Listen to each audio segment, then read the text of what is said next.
찬미 예수님 시작기도 마치고 시작하겠습니다.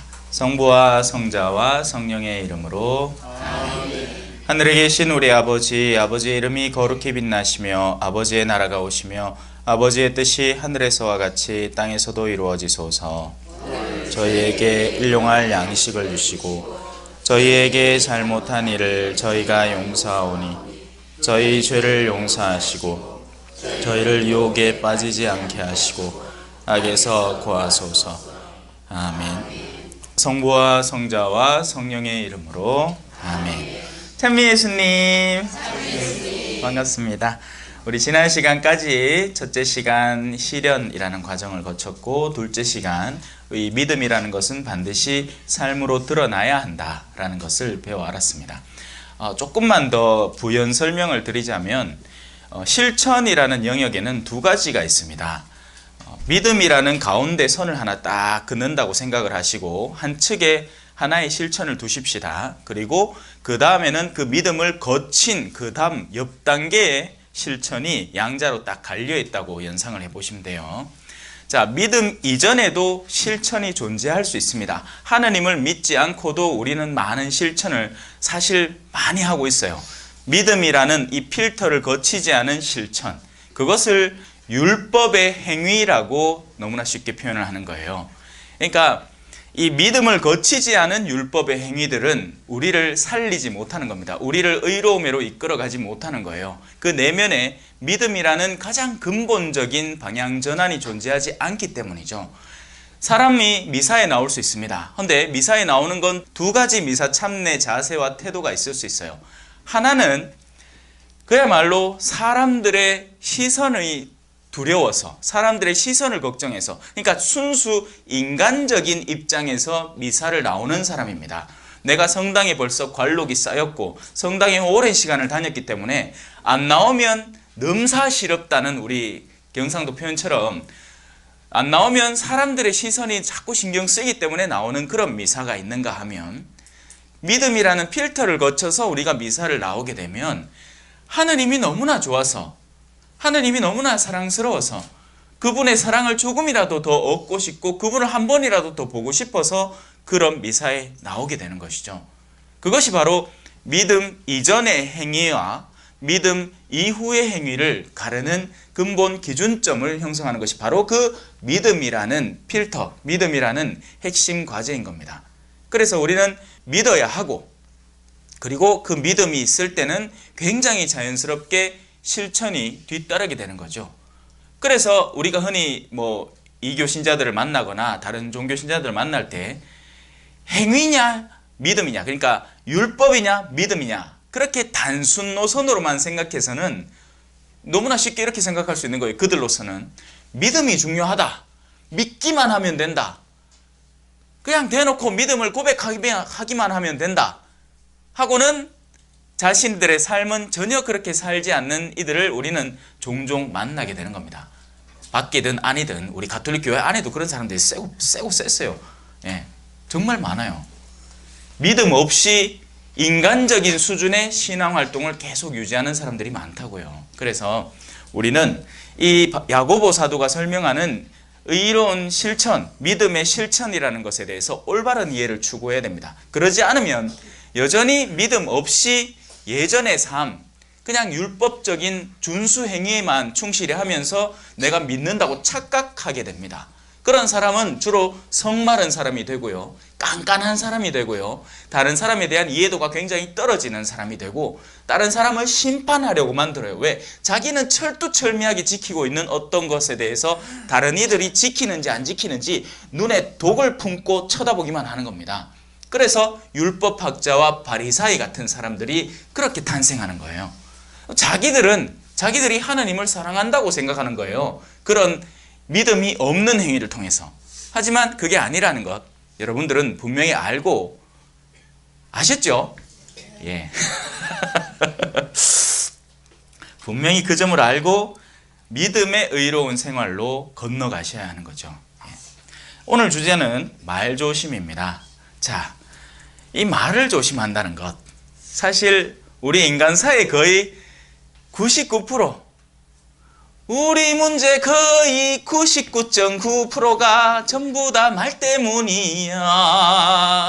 요놈의 주둥아리만 담을 수 있으면 그런 문제 싹 사라질 거야.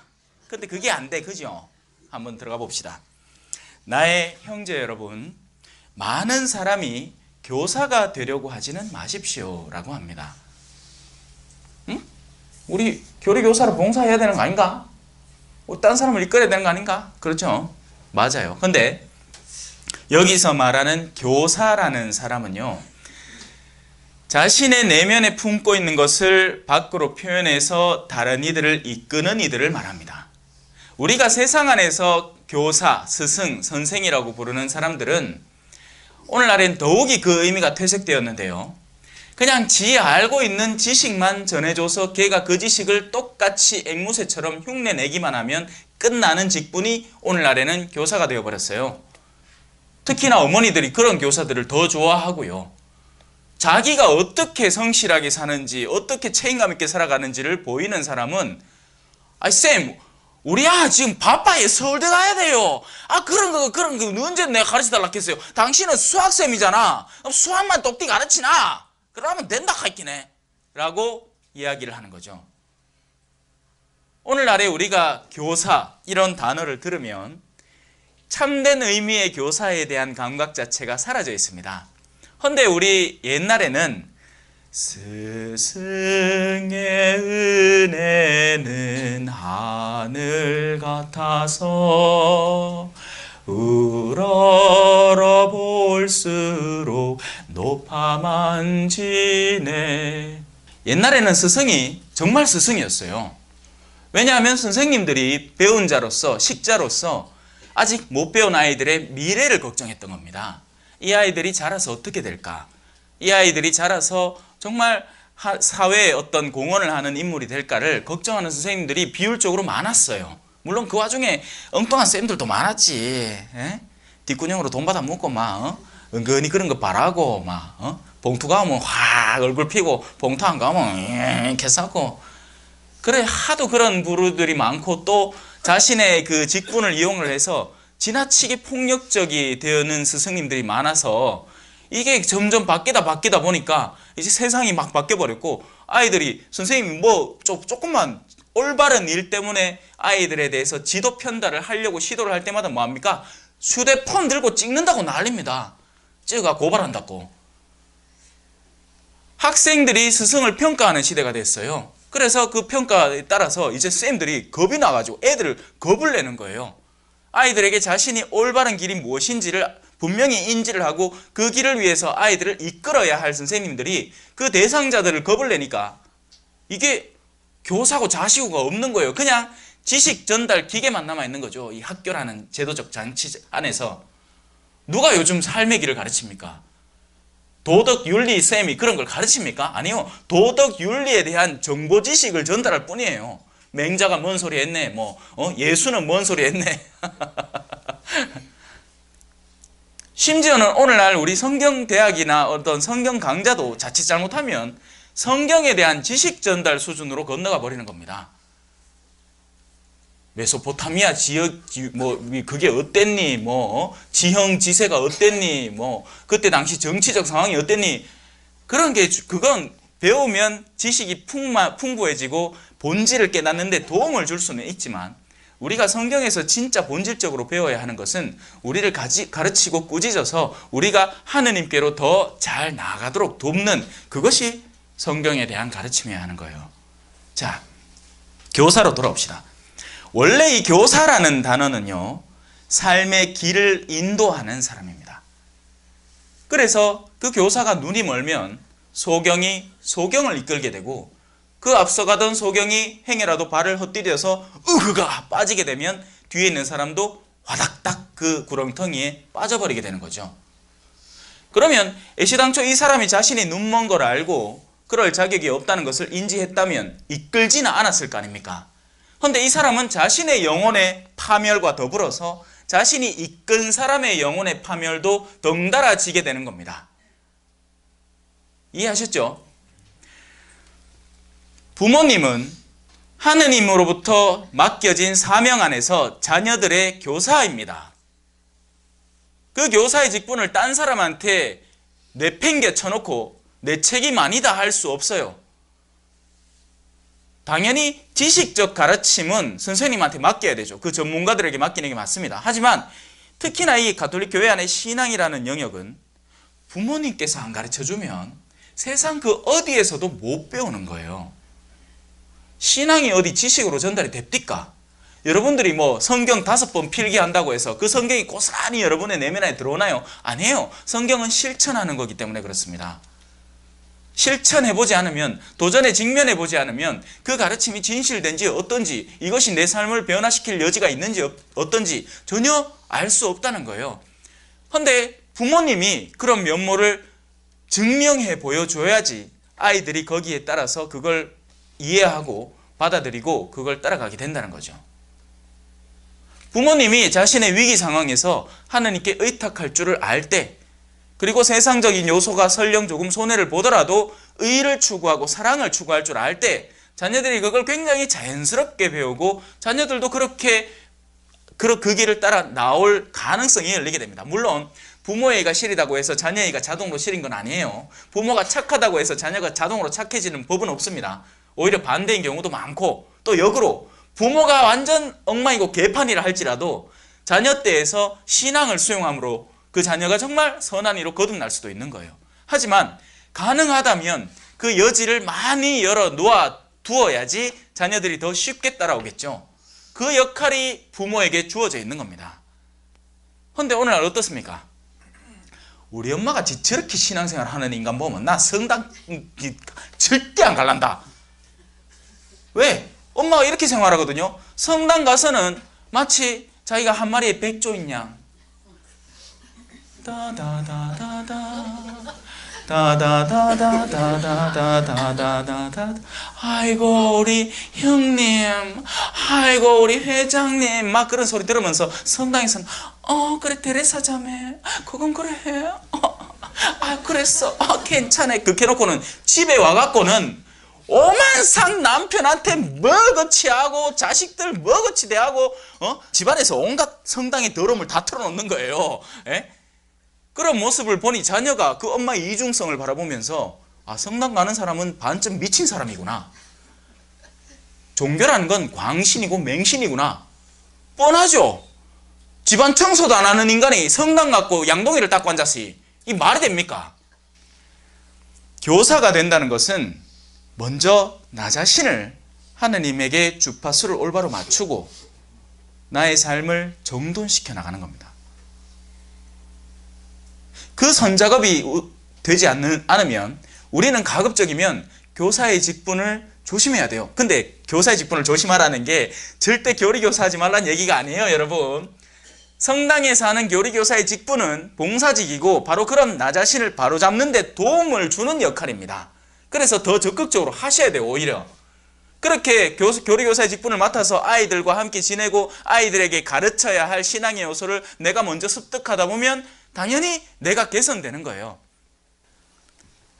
여기서 말하는 교사가 된다는 것 다시 한번 새깁니다. 우리 삶의 방향을 올바로 정돈해 놓아야 그 나의 바로잡힘 속에서 다른 이에게 올바른 방향성을 제시해 줄 수 있다는 것입니다. 아니 막말로 제가 오늘 여러분한테 이렇게 이쁘게 가르쳐 놔놓고는 나가면서 오늘 막 점심 때부터 시작해갖고 막 맥주를 맥주가 안 되겠다. 소주 한 개짝을 막 들이부가 막 계산성당 근처를 막 기우뚱기우뚱하면서 막 내 똑바로 살락해지요 하면서 지는 삐뚤어져가 이렇게 얘기하면 누가 내 말 믿겠습니까? 안 그래요? 우리의 삶부터 먼저 바로 잡아야 다른 이에게 절로 그 영향력이 미쳐진다는 것입니다. 그래서 많은 사람이 사실은 교사가 되고 싶어요. 왜? 교사가 된다는 것은 그들에게는 이런 의미이기 때문입니다. 내가 지시하는 대로 따르는 인간들이 생겨나는 그런 교사의 권위와 권력을 사랑하는 거지, 교사의 본래적인 직분, 내 삶을 본받게 만드는 그 책임에서는 자기를 도피시키는 거예요. 오늘날 수많은 자매들은 다른 자매에게 결혼하라는 조언을 할 수가 없습니다. 어떤 사람은 혼인에 대해서 가르치면서 결혼은 미친 짓이라고 가르쳐요. 왠지 아세요? 지 결혼이 미친 짓이었거든. 자기 결혼이 미친 짓이었던 겁니다. 자신이 환상을 품고 이 남자는 백마탄 백마탄 남자라고 나 오면은 뭐든지 해주고 뭐든지 챙겨주고 그럴 줄 알았는데 아니거든. 왜냐하면 결혼의 본질 자체가 그게 아니었기 때문이에요. 결혼의 본질은 서로를 도와가면서 서로를 완성시켜 나가고 서로의 부족함을 나의 남은 여력으로 채우고 또 나의 부족함을 상대의 부족함으로 채우는 그런 일련의 과정이 순환 과정으로 이렇게 이루어져 가는 것인데, 받기만 하려고 드니까 결혼이 미친 짓이 되는 거예요. 왜? 내가 줘야 되거든요. 그런 결혼을 부정적으로 겪은 사람이 다른 이에게 결혼에 대해서 가르치면서 그런 얘기를 하는 거예요. 결혼은 미친 짓이라고. 자기가 미친 거지. 결혼은 하나님이 만드신 축복의 행위입니다. 하나님이 인간사에 부어주신 축복의 수단이에요. 둘이 만나서 한 몸을 이루고 그리고 자녀를 낳아 번성하여라. 보신이 좋았던 행위였습니다. 그리고 그 결혼 안에서 쓰라고 성을 주셨죠. 성적 쾌감은 오직 부부만이 누릴 수 있는 가장 아름다운 사랑의 표현인데, 사람들이 그 책임은 싫고 그걸 자기의 쾌락적인 수단으로만 쓰니까 성이 타락하는 거예요.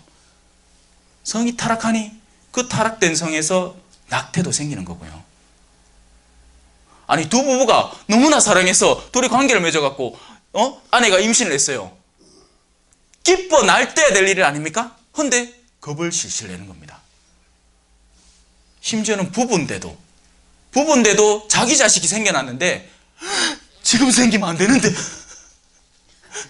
겁을 내고 있는 거예요. 이러니 무슨 축복을 받습니까, 우리가? 에?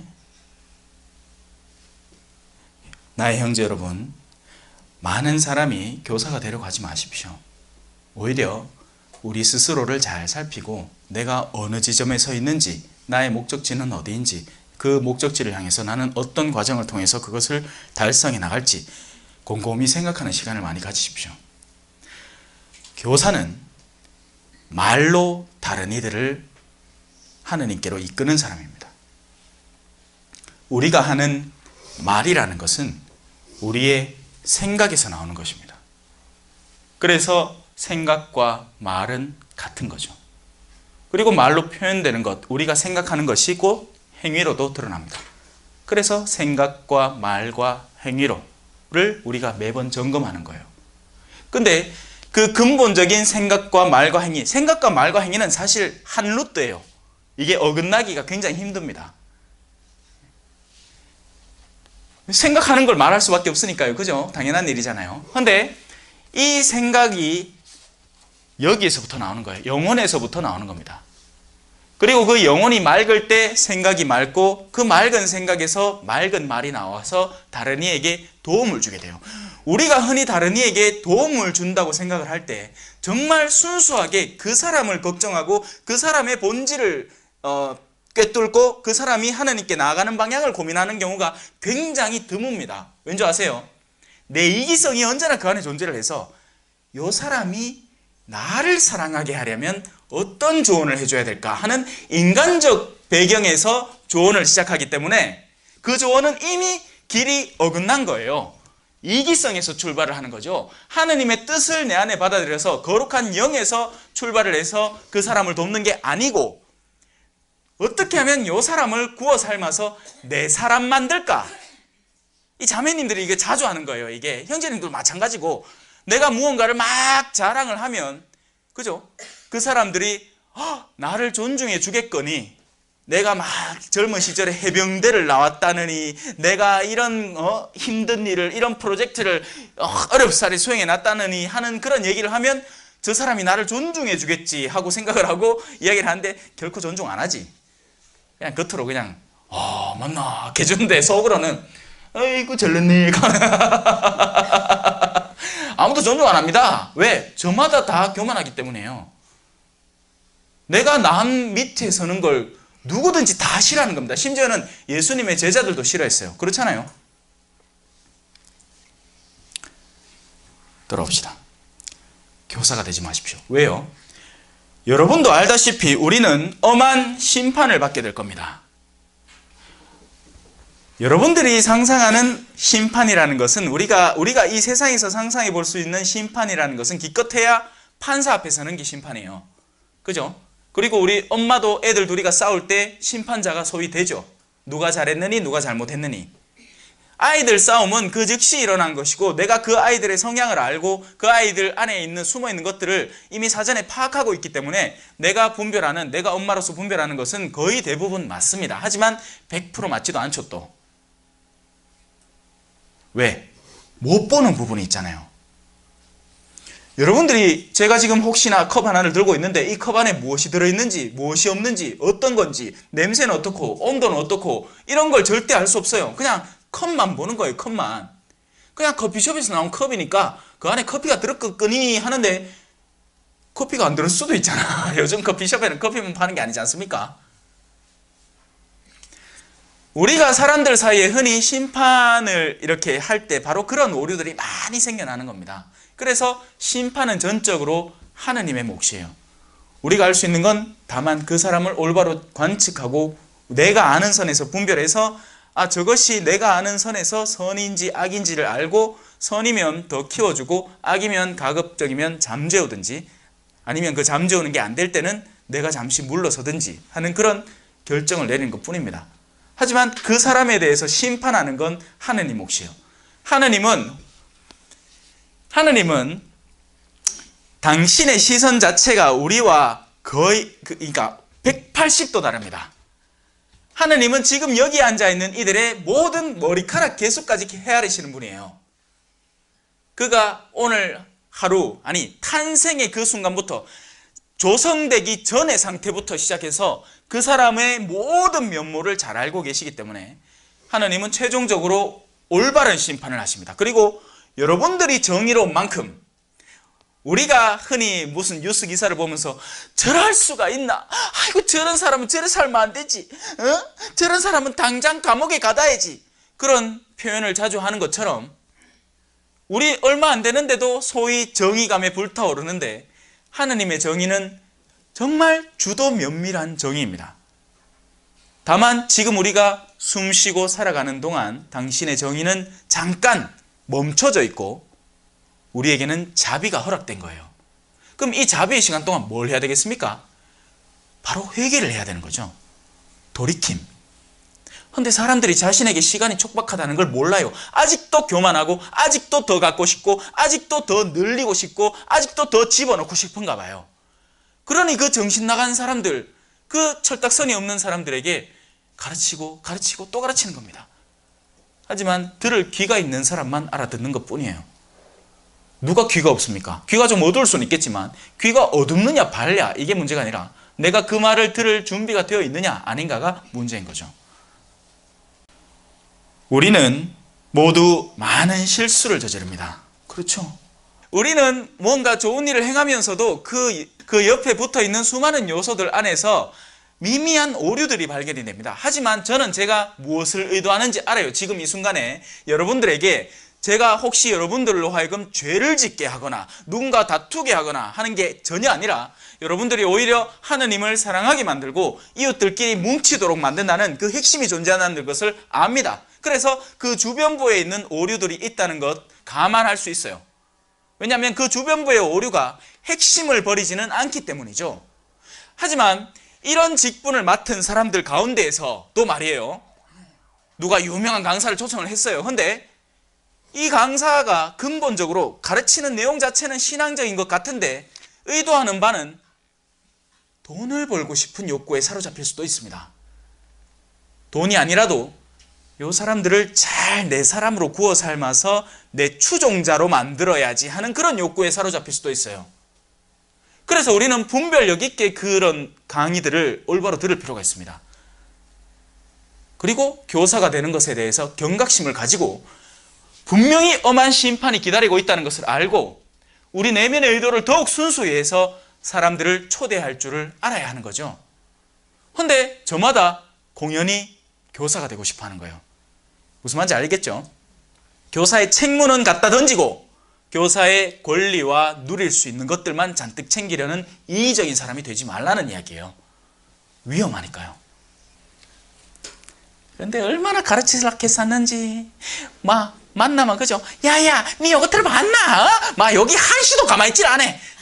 입이 얼마나 막 다닥다닥다닥다닥 끓이는지 막 뭐지가 막 일단 자기가 아는 거 그죠? 자기가 세상 안에서 알아낸 거 니 요번에 새로 나온 드라마 봤나? 엄마야 얼마나 그리 재밌는 동 막 멋진 한 남자가 신부로 나오는데 하면서 막 그 이야기를 줄줄줄줄줄 깬다. 성경 이야기를 한 개도 못 하면서 전부 다 엉뚱한 교사들인 거죠. 엉뚱한 것을 가르치고 있는 겁니다. 지 써봤는 화장품 가르치고 지 갔다 왔는 좋은 데 가르치고 뭐 그런 것들은 양념으로 가르칠 수 있어요. 하지만 본질적인 면에서 과연 그런 가르침들 속에 뭐가 숨어 있을 것 같아요? 내가 니보다 잘났대가 숨어 있습니다. 맞죠? 내 그런 데 갔다 왔대. 내 니보다 잘났대. 내가 먼저 갔다 왔대. 내 더 많이 한대. 내 요런 건물 안에 들어갔고 어느 신부님이 특별히 내한테 허락해갖고 아무나 못 들어간대. 내 그런 데 들어가 보고 왔대. 무슨 말이죠? 내 니보다 낫대. 내 니보다 잘났대. 그러니 너희들은 내 밑에 꿇어. 교만인 겁니다. 그럼 모든 말들의 근원지에는 우리 인간의 교만이 숨어 있는 거예요. 그래서 우리는 인간적인 가장 나은 모델 하나를 가지고 있죠. 누구죠? 성모님이에요. 성모님이 누굽니까? 천주의 모친 성모 마리아여 이제와 저희 죽을 때. 천주의 모친이에요. 물론 별명이죠. 절대 그 누구도 하느님의 어머니의 본질적인 역할 안에 들어갈 수 없습니다. 다만 성모님은 예수님이 하느님이자 인간이어서 두 그리스도론 안에서 그 두 존재가 하나였기 때문에 그 인간의 어머니이자 동시에 그 인간이 하느님이셨기 때문에 하느님의 어머니라는 별칭을 지니게 되는 거예요. 하지만 성모님이 하느님 위다라는 얘기는 아니에요. 사람들이 그걸 좀 착각을 합니다. 또 심지어는 그런 농담도 막 만들어내. 하느님이 한 영혼을 천국에 못 들어오는 걸 허락했습니다. 근데 옆불떼기에 뭐 하고 온다? 성모님이 만든 개구멍으로 들어온다. 뭐 이런 얘기가 있어요. 여러분 그건 농담으로 들으면 돼요. 그건 농담. 그만큼 이제 성모님을 사랑하자. 성모님의 자비를 이해하자. 그 수준에서 들어야지 실제로 하늘나라에서 하느님이 들어오지 말라 했는데 다른 영혼들이 하느님의 의도를 거스르고 다른 영혼들을 높이 들어 올려서 그 안에 넣는다. 그런 일은 일어나지 않습니다, 여러분. 농담은 농담에서 그쳐야 돼요. 근데 우리는 또 그런 얘기는 또 재밌게 들어가, 그죠? 오늘 하루 강의 중에 신부님 뭐 하도록 하면 제가 말 조심하라, 심판 당할 수도 있다, 이런 얘기는 다 까먹고 그 내가 했는 농담 하나, 아니면 내가 불렀는 노래 하나, 아픔을 달래는 이런 거나 기억하는 게라. 그러니 우리 인간의 지혜가 얼마나 오류가 많습니까? 본질적인 우리가 배워야 하는 중심적인 내용에서는 상당히 멀어진 채 온갖 쓸데없는 잡다한 요소들만 너무나 잘 기억한다는 거예요. 우리는 모두 많은 실수를 저지릅니다. 누가 말을 하면서 실수를 저지르지 않으면 그는 자기의 온몸을 다스릴 수 있는 완전한 사람입니다. 말의 입에 재갈을 물려 복종하게 만들면 여기서 말은 제가 볼리비아에서 말 타봤거든요. 와, 느낌이요. 진짜 이따시만한 짐승 위에 제가 올라갑니다. 그거는 뭐 안장 뭐 이런 것도 없어요. 시골 가면 그냥 끄레기 하나 여 앞에 대충 묶어갖고 그래갖고 그 위에 올라가라 해.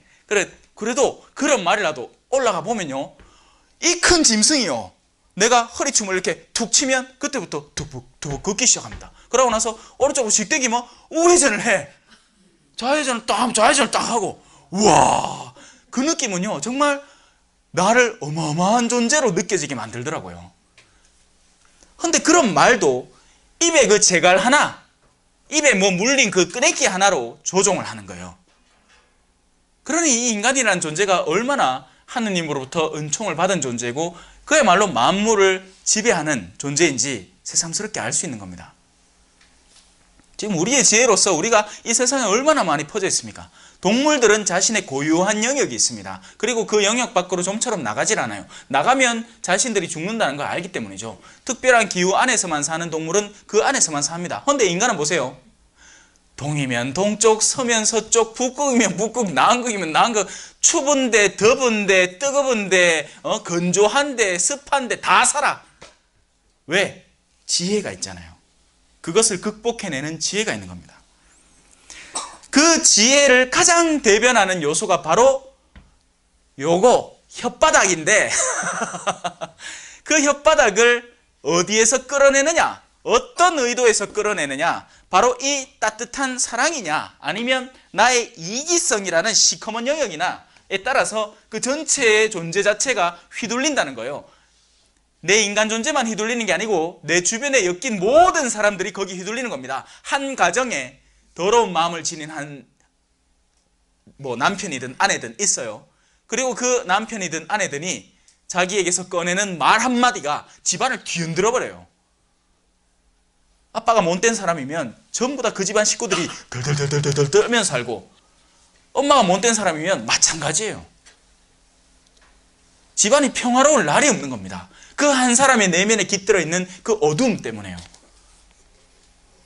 그러니 예수님은 가르치고 또 가르친 거예요. 그 내면을 변화시키려고요. 외적 기적, 치유의 기적, 이거 아무것도 아니에요. 예수님께는 죽은 사람도 살리는 예수님이에요. 보다 중요한 문제는 우리 내면에 그 고정되어 있는 사고들, 고정되어 있는 이기성들을 깨고 부수고 꺼냈어야 하는 거죠. 지금도 마찬가지고요. 근데 내 안에 뭐가 잘못됐는지 알려면 봐야 될 거 아닙니까? 내가 도대체 어디가 잘못됐는지도 모르는 사람들이 부지기수입니다. 자기가 신앙생활을 잘하는 줄 알아요. 자기가 신앙 안에서 오랜 시간을 쌓아왔다고 신앙의 관록이 쌓인 줄 알아. 아니에요. 남들이 보면 다 압니다. 저 사람은 레지오를 그래 오래 했다 하는데 와 저래 2차주에만 밝힐 거잉? 그러면 그 레지오, 그런 레지오는 나와도 하느님께 절대 저주받지 않습니다. 얼른 나오세요. 2차 주에만 하는, 1차 주에는 막 수시간 하고, 기도 막 해갖고 막 묵주기도 막 수시간 해쁘고, 레지오 주에 막 정상대로 해야 되는 거 다 빼먹고. 왜? 오늘 2차 주에 하는 날이라고. 그런 레지오가 관측되면 탈출하세요. 박해를 피해서 달아나라고 했습니다. 보면 알아요. 보면 왜 몰라요? 이게 똑띠 된 건지 엉뚱하게 된 건지. 분별력을 가동하고 아니다 싶으면 다른 걸 취해야죠. 왜? 그런 것들은 선택할 수 있는 여지니까. 이 한국교회는 참 재밌어요. 레지오가 필수적인 게 됐어요. 아니에요. 레지오는 신심단체입니다. 그와 비슷한 신심단체로 성령기도회도 있고 바스카 청년 성서 모임도 있고 이런 성경 강좌도 그 교회마다 마련된 게 있고 성체조배회도 있고 참으로 다양한 수많은 신심의 영역이 있는데 문어발처럼 막 늘리는 거지. 그래야 자기 뿔의 시디움에서 분가된 뿔의 시디움이 있고 자기 뿔의 시디움의 정통성을 더 높일 수 있으니까. 그런 인간적 요소도 분명히 작용하고 있는 겁니다. 정말 순수하게 성모님의 영성을 더 많은 이들에게 퍼뜨리려는 노력은 물론 있죠. 없다 하면 화낼 테니까. 물론 있죠. 그런데 그보다 인간적인 면모가 더 강하게 작용을 하는 거예요. 그 무엇보다도 어르신들이 레지오 와들어가려고 합니까? 나중에 장례 때 오라고. 안 그래요? 장례 때 누가 와야 되겠습니까? 레지오 단원들이 와야 될까요? 천사가 와야 될까요? 천사가 와야 되고 성모님이 와야 되고 예수님이 와야지. 레지오 단원들이 그래 장례 잘 해주고는 또 가고 술 먹으러 갈 낀데 가들이 온들 안 온들 뭔 상관이래요.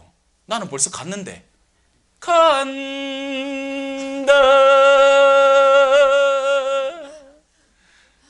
나는 간다. 나는 갔어요. 여러분들 가고 나면 아무 상관없는 겁니다. 그런 거 욕심내지 마이소. 오히려 다른 것들을 욕심내세요. 그러면 더 선한 이들이 여러분의 장지 곁에 있을 겁니다. 제가 볼리비아에서 정말 볼리비아는 지는 성당에 주임의사 죽자고 안 나와도 사람 죽으면 꼭 신부를 찾아요. 그러면 수많은 죽음의 모습을 관측할 수 있게 되는데 그 가운데 대표적으로 두 가지 케이스가 있습니다. 하나의 장례는 정말 사람들이 모여와서 울어요. 그 영혼의 상실을 안타까워하면서 정말 소중한 사람이 갔다는 거지. 다른 장례는 술꾼들이 모입니다. 술꾼들이 모이가 자기들끼리 놀고 앉았는 기야. 신부가 와도 거들떠도 안 봐. 전부 다 성당 안 가는 인간들이 막 부지기수거든요. 아름다운 장례는 사제가 가면 한마디라도 더 듣고 싶어하고 자신의 그 슬픈 마음에 위로를 얻고 싶어합니다. 술꾼들의 장례는 이건 뭐 완전 개판이에요 진짜. 실제 개도 있고 그 자리에 우리처럼 고상하게 장례식장 만들어 놔가 유리문 딱 열고 이렇게 들어가고 이게 아니고 막 동네 마당에서 우리 옛날 시골 마을처럼 사람들 지나가다가 그냥 뭐 하노 싶어 오고 밥 주면 그 한 개 얻어먹고 가고 막 그런 통에 진짜 개도 있어요. 막 개도 주인 따라 다른데요. 주인이 맨날 성당 오잖아요. 개도 성당 옵니다. 주인 따라서. 제가 드리는 미사 곁에 그 제대 옆에 개가 어떤 때는 덕 앉아갖고 나를 쳐다보고 있어요. 그러고 주인이 일하면 지도 긴장해 일하고 주인 앉으면 지도 않고 찍소리도 안 해요. 그 개는. 근데 우야다가 성당 오잖아요. 그럼 그 우야다가 성당 오는 주인 따라서 개도 따라옵니다. 그럼 난리 북새통이라 막 짖고 막 시끄럽고 개도 자신의 본능을 그렇게 주인에 맞춰가는데 여러분들은 과연 여러분들의 자녀를 어떻게 기르고 계십니까? 지금의 자녀의 모습이 곧 여러분이 심어놓은 열매, 씨앗의 열매인 겁니다. 그러니 슬퍼하지 마세요. 한탄할 필요 없어요. 그냥 지금부터 여러분을 바꾸세요. 그러면 또 바뀝니다. 시간이 걸리더라도. 자, 그 말의 입에 재갈을 물려 복종하게 만들면 그 온몸을 조종할 수 있습니다. 그리고 배를 보십시오. 배가 아무리 크고 또 거센 바람에 떠밀려도 키잡이의 의도에 따라서 아주 작은 키로 조종이 됩니다. 전체 그 어마어마한 규모를 결국 아주 작은 기관 하나가 조종한다는 거예요. 그만큼 우리의 말이 중요하다는 것이죠.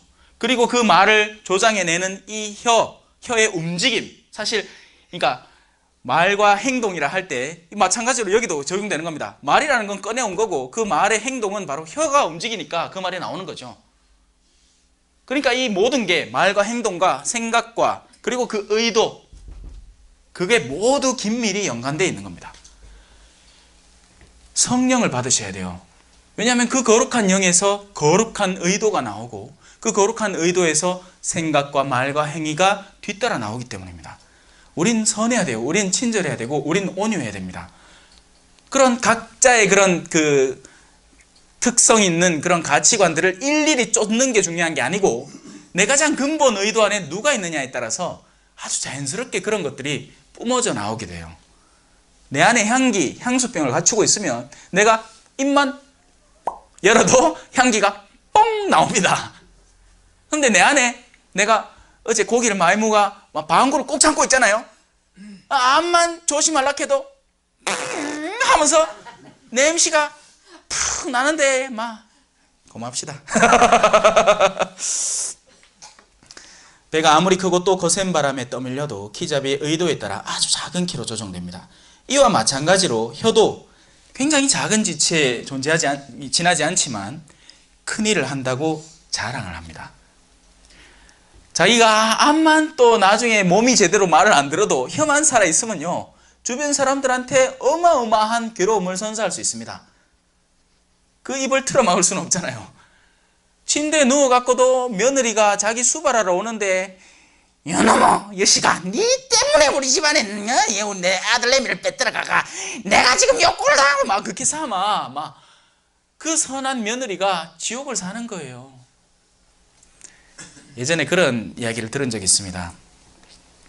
이 교회의 중요한 분인데 치매에 걸리셨어요.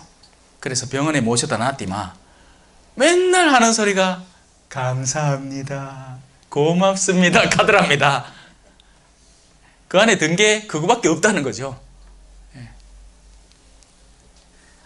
아주 작은 불이 얼마나 큰 숲을 태워버리는지 생각해 보십시오.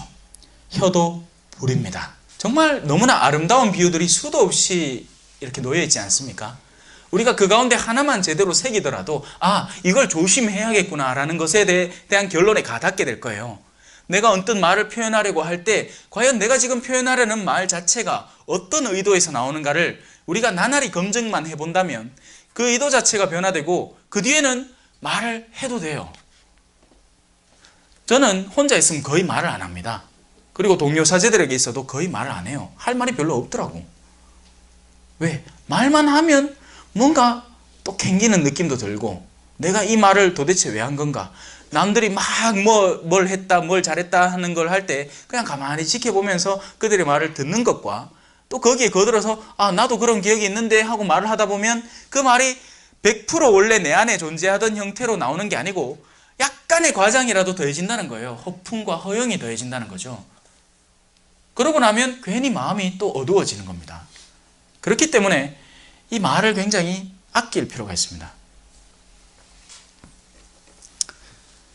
혀도 불입니다. 또 불의의 세계입니다. 의롭지 못한 세계입니다. 왜냐하면 우리 인간의 그 조성된 자체 안에 이 내면 안에 있는 영혼이 하느님의 거룩한 영에 물들었어야 하는데 여전히 이 죄악의 이런 영향력 안에 살아가고 그 안에 있기 때문에 거기서 뿜어져 나오는 모든 것들이 어둠에 불의에 물들어 있다는 것은 굉장히 자연스러운 귀결인 거죠. 그런데 이걸 인정을 해야 고칠 점을 발견을 하는데 이걸 인정 안 하고 여전히 자기가 똑똑하다고 자기가 성경에 대해서 그러니까 문학적으로 아니면 지식적으로 잘 안다고 내가 교회 안에서 오랜 시간을 거쳐왔다고 생각을 하기 시작하면 여전히 그는 엉뚱한 것들을 뿜어내고 있는 사람에 불과한 겁니다. 한 번은 제가 교구청에 살 때 여기 싹 나오는데 옆에 어르신 한 명이 내가 이제 미석 가방, 제2등 가방 성당을 오래 다니다 보면 남자 하나가 계산동 근처에서 돌아다니는데 검은 옷 입고 그리고 손에 남자들이 들지 않을 가방 같은 거 자수 놓은 가방 이런 거 들고 있으면 그 사람은 신부예요. 맞겠죠? 그래서 저를 딱 보고는 신부님이십니까? 하고 나서는 그때부터 자기 안에 있는 지식들을 막 꺼냅니다. 저는 가만히 듣고 있어서 예 어르신 알겠습니다. 들어주면 사그라드니까. 여러분 그래서 듣는 훈련을 한번 잘 해보세요. 쉽지 않습니다. 제발 들을 줄 아세요. 그러면 자동적으로 여러분 안에 지혜가 커지게 될 겁니다. 혀도 불입니다. 또 불의의 색입니다. 이러한 혀가 우리의 지체 가운데 들어앉아서 온 몸을 더럽히고 너희 밖에서 안으로 들어오는 게 너희를 더럽히는 것이 아니다. 오히려 너희 안에서 밖으로 나오는 것이 너희를 더럽힌다. 밖에서 안으로 들어오는 것들은 음식, 맛있는 거, 혹은 맛없는 거, 그 수준이죠. 설령 내가 독을 먹더라도 그건 내 육체를 죽일 뿐 이 안에 독이 가닿진 않아요. 영혼에 가닿는 독은 오직 내 안에서 시작되는 어두움입니다. 설령 선한 사람은요, 딴 사람이 모욕적인 말을 하잖아요. 그걸로 선을 만들어 버립니다. 참거든요. 맞잖아요. 1차적으로 참아요. 선한 사람들이 훈련이 되어 있기 때문에 즉각적인 반응을 안 합니다. 누가 나를 욕해요. 그럼 그 순간 참아요. 인내가 내 안에서 훈련돼 버린 거예요. 그 순간에. 또 그 다음에 우리는 성경 말씀을 기억할 수 있습니다. 너희에게 박해하는 이들을 위해서 기도해줘라. 축복해줄 줄 알아라. 그러면 그에게 대응하는 적절한 표현을 찾는데 그 안에서 모독적인 요소를 다 걸러낼 수 있다는 것입니다. 그리고 그가 나를 공연히 비난하는 사실에 대해서 물어볼 수는 있겠죠. 그런 생각은 어떻게 그렇게 나온 건지 내가 참 궁금하네. 굉장히 온유하고 친절하게. 그렇게 우리가 비적대적으로 상대를 대하면 상대의 공격성이 한층 누그러질 수밖에 없습니다. 근데 우린 그렇지 않지. 당신 어제 그랬지? 하면 내가 언제 그랬노? 당신 그랬지? 하면 둘이 이제 막 불붙어 갖고 이제 막 싸우는 게야. 이게 전부 다 입술에서 혀에서 비롯되는 것 아닙니까? 그 사소한 표현 하나에서 여보 어제 왜 그렇게 늦게 들어왔어? 나 참 걱정 많이 했잖아 하는 거하고 맨날 술 쑤시 먹고 그래 댕기고 가재 하는 거하고 같은 내용이지만 전혀 다른 두 가지인 거예요. 그러니 안 싸울 수가 있나, 그죠? 속에 있는 눌려있던 것들을 그 한순간에 다 같이 꺼내서 그에게 뒤집어 던져버리니까 어제 뭘 했는지 설명만 하면 되는 일에 대해서 이 사람이 갑자기 성질을 내게 나도 성질이 있는 사람이거든. 가만히 있지를 못하는 거예요. 둘이 잘 만난 거지, 부부가. 주거니 받거니 주거니 받거니 주거니 받거니 하면서 하는 게야. 그래갖고 서로 같이 곱게 늙어가면 되는데 또 결혼 안 돼. 아이고 철딱선이 너 왜 그래 없는지. 온갖 들짐승과 날짐승과 길짐승과 바다생물이 인류의 손에 길들여질 수 있으며 또 길들여져 왔습니다. 그러나 사람의 혀는 아무도 길들일 수가 없습니다. 오직 나 자신의 의지만이 그것을 잠재울 수 있는 거죠. 멈출 수 있는 겁니다. 근데 외적인 기관을 멈출 수는 있어요. 하지만 속으로 생각이 쉴 새 없이 또 일어나죠. 그런 경험 못 해보셨습니까? 우리가 성체조배를 한다고 앉아있으면요, 일단 조용해요. 맞죠? 성체조배실 자체가 조용하니까 육체적인 침묵이 오는 겁니다. 그리고 당연히 혀도 조용해지죠. 그 뒤에 뭐가 일어날까요? 속 시끄러운 생각들이 수도 없이 난무하기 시작합니다. 성체조배를 훈련하는 이유는 바로 그 내면의 생각을 잠재우기 위해서예요. 처음부터 그래서 잘 되는 성체조배는 존재하지 않아요. 처음에 누구든지 안 하던 성체조배를 한다고 성당에 이렇게 앉아있으면 겉은 이뻐. 그죠? 마치 우리 잠자는 7살짜리 남자 꼬마아이처럼 이뻐. 그런데 그 속에는 미친 듯이 날뛰고 있는 7살짜리가 아직 생생히 살아있다는 거예요. 예? 속에서 막 온갖 생각들이, 전에는 안 하던 생각, 전에는 잊고 있던 것들이 막 떠오르는 겁니다. 그런 요소들을 여러분들은 잠재워 가야 돼요. 어떻게 해요? 가장 근본적인 내면의 의도 자체를 하나님께 고정시켜서 그분으로부터 늘 선한 요소를 받아들이면서 내 안에 있는 어둠의 요소를 점점 밀어내야 하는 겁니다. 그냥 일순간에 이루어지는 게 아니에요.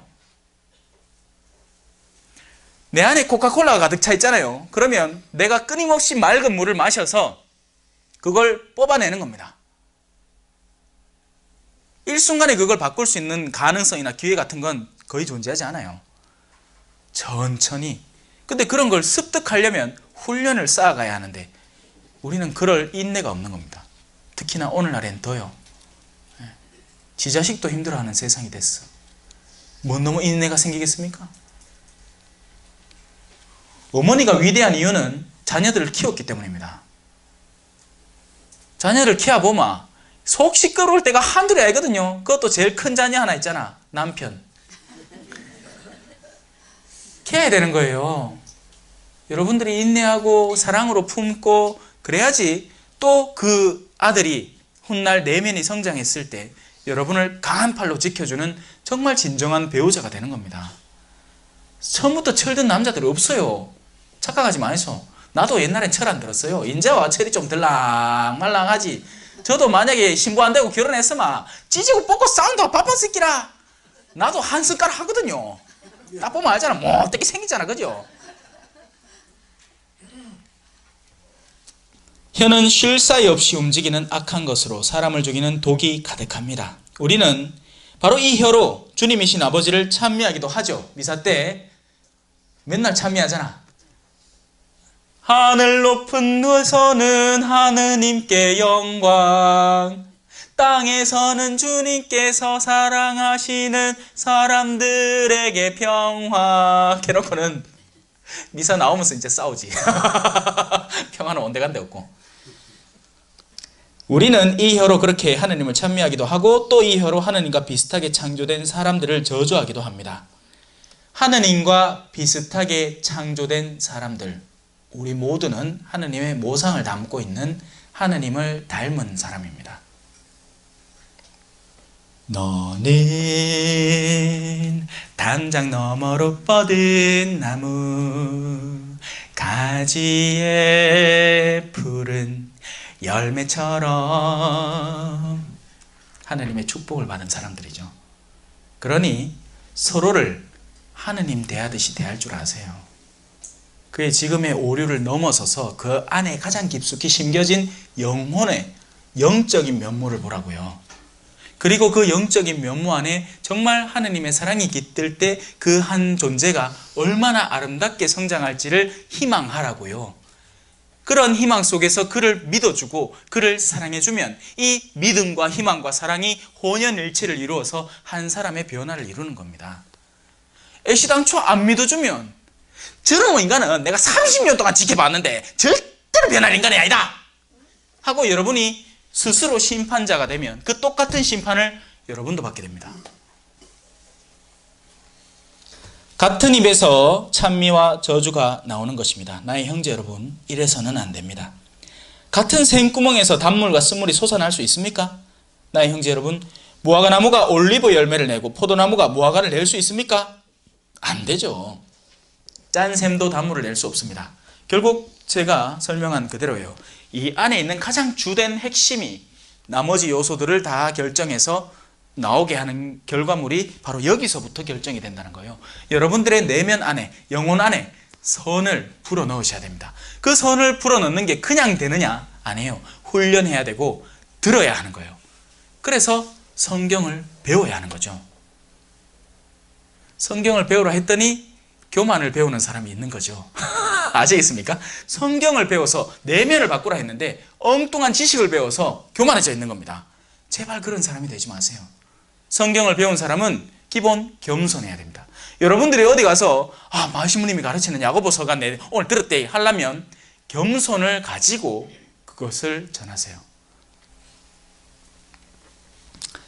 하늘에서 오는 지혜입니다. 여러분 가운데 누가 지혜롭고 청명합니까? 그러한 사람은 지혜에서 오는 온유한 마음을 가지고 착하게 살아. 이것이 바로 제가 말하는 거예요. 여러분이 무언가를 배웠다. 여러분이 똑똑하다. 좋습니다. 인정해요. 그러면 여러분이 이미 알고 있는 그 성경의 올바른 지혜를 따라서 살기도 하세요. 그것이 바로 야고보서간의 주된 사상입니다. 머리로만 지니고 있지 말라는 거예요. 아는 것을 좀 살아보려는 노력하에서 내가 아는 게 아니었구나를 깨닫기도 하고, 용서하라고 얼마나 많이 배웠습니까? 주님의 기도 때마다 용서를 하잖아요. 그런데 아직도 용서를 못해. 그만큼 우리가 부족하다는 것을 깨달으면 되죠. 그런 온유한 마음을 가지고 착하게 살아서 자기의 실천을 보여주어야 합니다. 그러나 여러분이 마음속에, 자 이제 나쁜 거 다 나옵니다. 모진 시기와 누군가 가진 좋은 것들을 좋게 봐주는 게 아니고, 저놈의 인간이요, 저거 왜 가지시고, 와 나는 못 가지시고, 엄마야 뭐라 죽겠네 하는 그 마음, 그 못된 마음, 그걸 시기라고 해요. 이기심을 품고 있거든. 이기심이라는 건 너미야 죽이 되든 밥이 되든 나만 잘 살면 돼 하는 그 마음입니다. 그런 이기심은 굉장히 교묘한 상태로 우리에게 숨어 있어요. 이기심이 눈에 확 드러나는 상태면 우리가 깜짝 놀라서 내가 이런 인간이었나를 깨닫게 될 텐데, 요 정도는 니도 해도 되잖아 라는 생각으로 숨어 있습니다. 이기심이 그런 형태로 숨어 있기 때문에 우리가 그게 이기심인지 아니면 이게 정말 좋은 생각인 건지, 왜냐하면 나한테 이기적인 생각은, 내 합리성은 계속 우리한테 외치거든요. 그게 맞아. 일단 니부터 챙기. 일단 네가 잘 돼야 돼. 자, 그 대표적인 케이스가 뭐였죠? 베드로 사도였죠. 예수님이 순환과 죽음과 부활을 얘기할 때 베드로 사도가 뭐겠습니까? 스승님, 절대로 그런 일은 일어나서는 안 됩니다. 자, 그 생각이 어디서 나왔죠? 자기 딴에는 스승을 챙긴다고 한 생각이었어요. 근데 그 말의 근본은 뭐죠? 당신 그딴 식으로 복음 전해서는 안 됩니다. 하느님이 당신한테 뭘 명령했건 하지 말고 일단 당신이 살아남으세요. 그래야 제자단인 우리가 당신의 인간적 혜택을 조금이라도 더 보지. 사탄아! 나에게서 물러가라. 너는 나에게 걸림돌이다. 자만하거나, 이 자만, 끊임없이 우리에게 밀어닥치는 욕구입니다. 자만, 내가 어마어마한 사람이 되고 싶은 그 마음, 내가 다른 이에게 조금이라도 더 존경을 끌어내고 싶은 그 마음. 여러분들이 진정으로 겸손하고 진정으로 하느님 뜻에 따라 살아간다면 그 주변 사람들의 존중과 존경은 자동으로 나옵니다. 자동으로. 왜냐하면 속으로 다 평가하고 있기 때문에요. 겉으로 힘이 아직까지 있기 때문에, 뭔 놈의 대학 교수고 뭐고 외적 직분이 뭐 하나 떡 붙어 있기 때문에 존경하는 척합니다. 왜? 그런 선이 있어요. 선. 그 노선 안에서 그 사람한테 잘못 보였다가는 그 사람이 한마디 그 못된 혀를 가지고 저는 뭐 인간은 우리 무슨 연구 학술학회에서 못 써먹을 인간이다 한마디 하면 주변 사람들의 시선이 확 달라지고 내가 거기에서 손해를 엄청 보기 때문에 어쩔 수 없이 그놈의 인간의 성질이 더럽다는 것을 알면서도 존경해주는 척할 뿐입니다. 하지만 존경 안 해요. 알잖아요, 여러분도 그건. 무슨 꽃꽂이 회가 있어가지고 꽃꽂이 회를 하는데 지놈 꽃꽂이 하는 거나 내 놈 꽃꽂이 하는 거나 비슷해. 그런데 그 사람이 먼저 한 거예요. 기득권을 먼저 장악하고 있는 거야. 그러면 그 사람을 존중하는 척하고 그 사람 꽃꽂이 한 데 가고 엄마야 이쁘네요.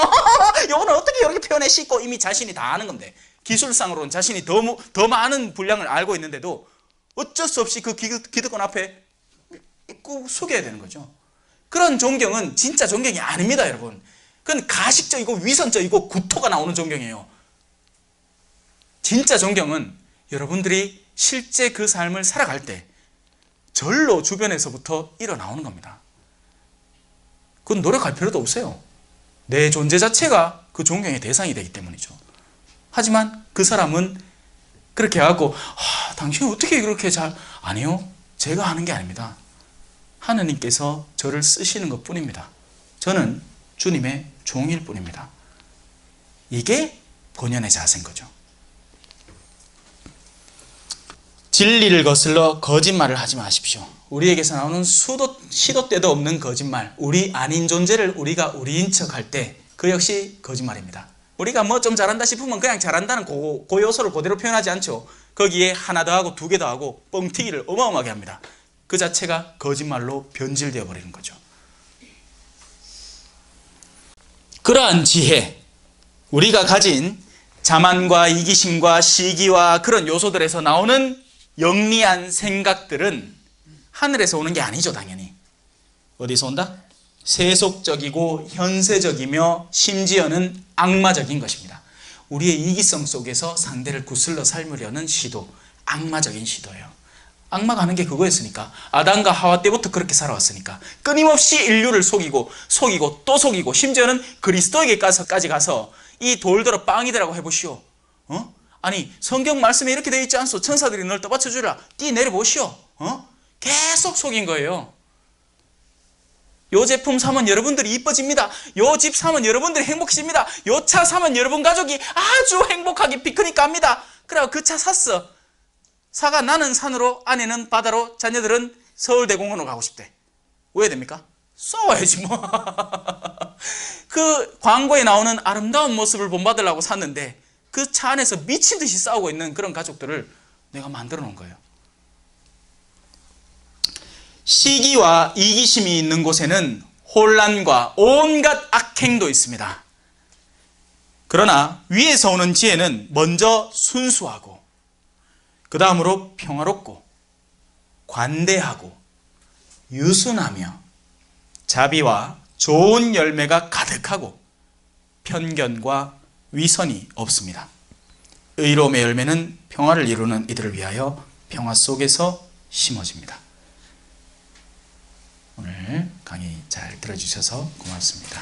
성부와 성자와 성령의 이름으로 아멘. 영광이 성부와 성자와 성령께 처음과 같이 이제와 항상 영원히 아멘. 성부와 성자와 성령의 이름으로 아멘. 감사합니다.